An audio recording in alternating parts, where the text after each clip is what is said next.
Hoje eu resolvi gravar um vídeo sobre esse livro do Viktor Frankl, que eu já mencionei ele algumas vezes, falei desse livro num podcast e já citei aqui também na minha própria página do Instagram, que o livro em português chama O Homem em Busca de Sentido, né? Esse livro ele se tornou, assim, historicamente, o que eles chamam de um long bestseller, ou seja, ele não vendeu só de uma vez só, mas ele ficou por vários anos sendo best-seller, que vendia-se muito, né? E aqui, o que a gente sabe, assim, esse livro, ele foi, assim, tem um pouco, uma história por trás de todo desse livro, e até se criou até uma certa lenda também, né? Que às vezes as pessoas falam equivocadamente isso. Acham que, por exemplo, o Viktor Frankl, esse livro, ele narra a experiência dele no campo de concentração, né? Tanto é que em português eles colocaram o nome desse livro assim, O Homem em Busca de Sentido, um psicólogo no campo de concentração, né? Então ele conta a experiência dele no campo de concentração, como que ele foi, o processo para ele no campo de concentração e as experiências que ele passa, né? O Viktor Frankl, ele narra de uma forma muito sutil, assim, a experiência do campo de concentração.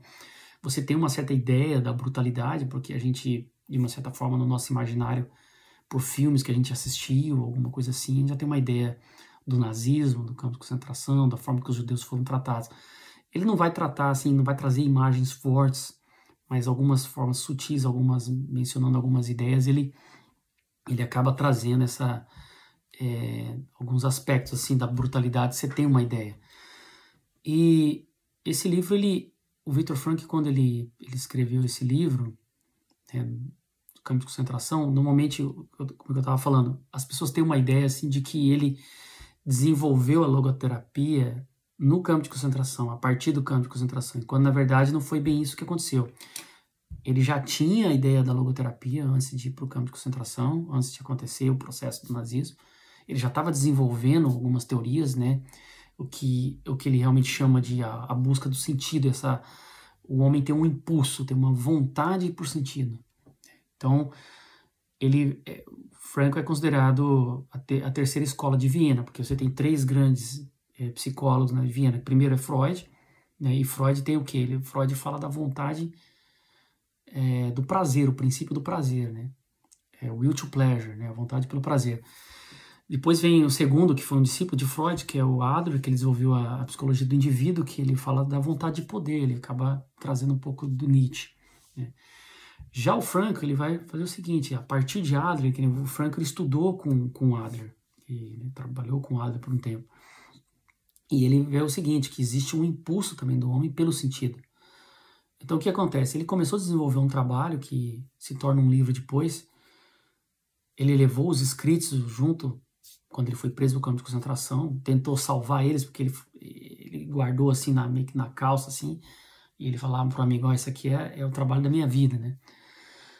Mas acabou sendo destruído, porque os caras perdiam tudo lá dentro, né? E ele teve que depois reescrever quando ele saiu, que se transformou no livro Doctor and Soul, que eu acho que no Brasil eles transformaram como a psicologia da psicologia existencial à psicoterapia, alguma coisa assim, onde ele mostra esse processo da análise existencial para a psicoterapia. E o que o Frankl ele faz? Então, assim, a experiência dele no campo de concentração se transformou numa forma de ele trazer a evidência, aquilo que ele estava investigando, né? Ele vê que essa busca pelo sentido, essa vontade de sentido, ela era essencial para a própria sobrevivência do homem, né? Então ele acaba trazendo aquela ideia que o Nietzsche fala. O Nietzsche tem uma frase assim muito forte que o Frankl usa isso com muita evidência, assim, várias vezes no texto. Não várias vezes, mas assim, você vê que ele trabalha em torno dessa ideia, que Nietzsche diz o seguinte, que quando se tem um porquê, você consegue suportar qualquer como, né? Então, ou seja, não importa o que você está passando na vida, mas se você tiver uma razão, você vai atravessar aquilo. Então, isso se transforma uma declaração, assim, um moto, né? Que a gente fala para a logoterapia, né? E essa obra aqui, O Homem em Busca de Sentido, o Frankl, ele não queria ter publicado, né? Quando ele faz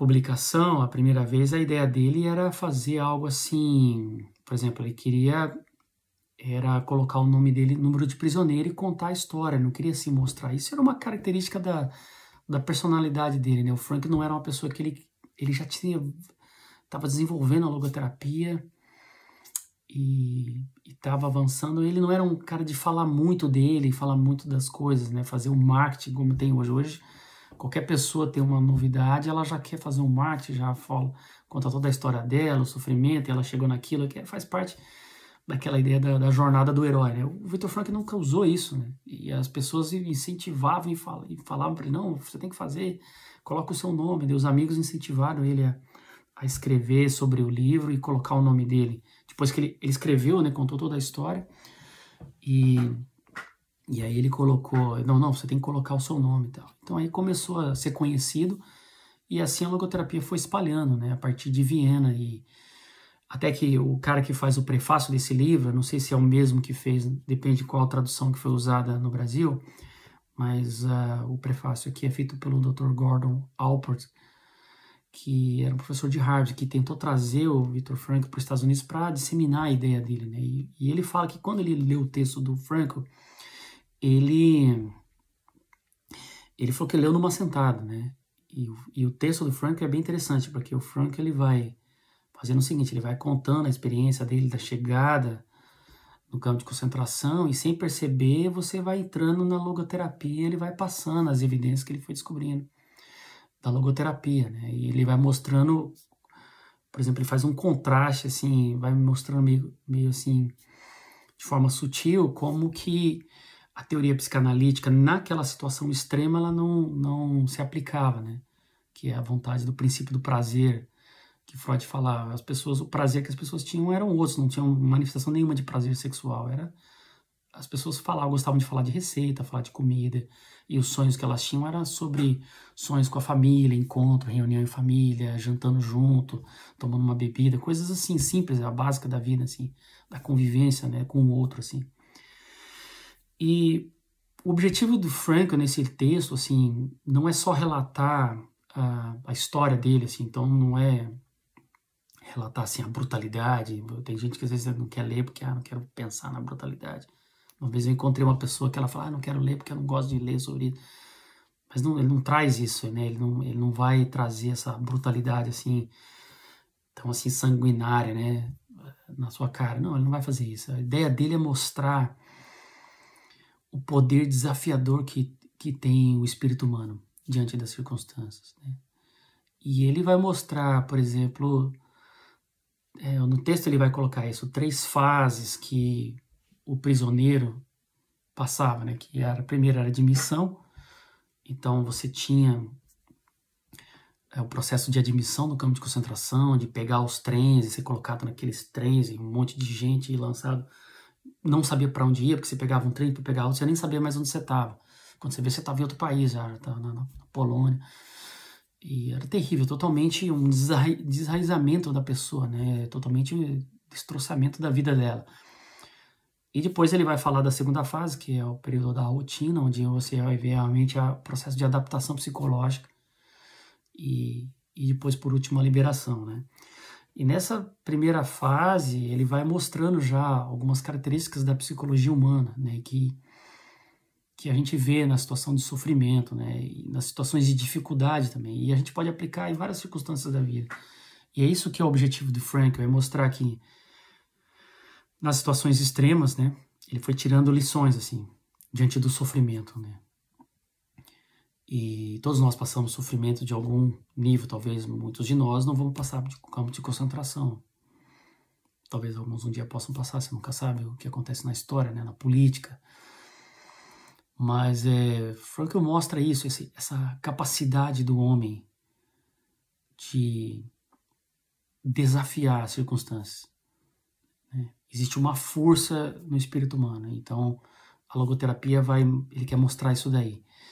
E ele vai mostrar as fases que os prisioneiros passavam, né? Então a primeira delas, por exemplo, só para dar um exemplo para vocês, é o choque, né? Então o choque de mudança de realidade mesmo. Você passa por um processo, meu Deus, o que está acontecendo? Ele diz que nessa primeira fase existe uma coisa interessante que na natureza humana que ele observa, que é o aspecto que ele chama de ilusão. Eu poderia traduzir aqui ilusão da prorrogação, eu não sei como está traduzido no livro em português, mas o que seria isso? Nós temos essa ilusão de que as coisas nem sempre vão ser tão ruins como parece. Ele diz que todo mundo desenvolvia isso e tentam achar alguma coisa para minimizar, que não vai ser tão ruim assim como a gente pensa, né? É uma característica do espírito humano, né? Essa esperança de que não vai ser tão ruim assim como parece ser, né? É a esperança de que no final as coisas vão dar certo. Sabe essa ideia? Assim, no final vai tudo dar certo, não chegou o final ainda, não deu certo ainda porque não chegou no final. Quer dizer, isso é uma ilusão, o Viktor Frankl coloca. É mais ou menos aquela ideia da mulher também, que é casada numa situação dramática de opressão, de abuso. Por exemplo, vou dar um exemplo aqui, né? Mas sempre acredita, não, que o homem ele vai mudar, ele vai ser diferente, um dia ele vai mudar e vai ser melhor, não vai mais me tratar assim, vai me tratar como uma rainha, uma princesa, mas é tratada de uma forma abusiva. Quer dizer, essa ilusão de que não é tão ruim assim, que no final vai acontecer alguma coisa que vai mudar. Às vezes a pessoa vai vivendo nessa ilusão e ele... Frankl mostra que isso é um mecanismo, né? É um mecanismo de defesa, né?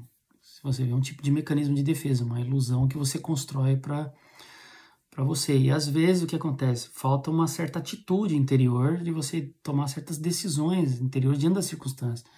Que você precisa tomar uma atitude, você precisa tomar uma ação, né? Então é uma coisa que você já começa a pensar.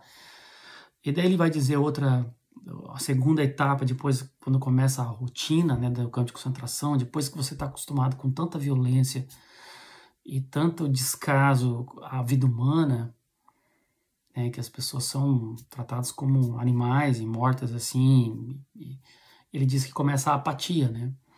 E ele conta um fato que ele lembra, o que traz até um choque para ele, né, com um psiquiatra, assim, falando logoterapia, que ele lembra um fato que um cara, uma situação que ele começou a ajudar as pessoas, mas ele estava conversando com um cara, assim, tipo, algumas horas antes, depois o cara acabou morrendo, e ele lembra os caras indo buscar o corpo do cara, pegava o pé do cara e ia arrastando, e a cabeça do cara ia batendo na escada, e ele tava ali normal, tipo, comendo sopa, como se, uma coisa normal, assim, como se alguém tivesse igual, tô aqui na minha sala, alguém pegar um móvel e arrastar para lá, quer dizer, ele mostra diante da violência, da brutalidade, a apatia se transforma numa outra forma de proteção, né?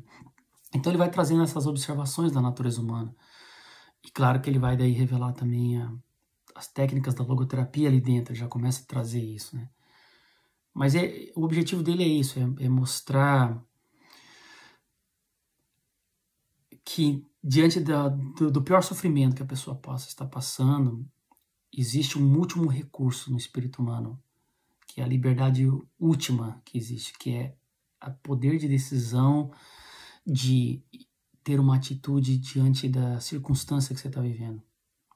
Então, é a frase máxima de Frankl que ele diz que se você não pode transformar a situação, você pode ainda transformar a si mesmo. Se a circunstância é maior, então você transforma a si mesmo na situação. Então, é um livro altamente recomendado, né? Pode ser que eu grave mais um vídeo falando sobre outras coisas dele, porque tem muita coisa, depois a teoria dele vai expandir para outras áreas, mas a base desse livro é essencial, eu altamente recomendo para vocês, tá ok? Então, um abraço.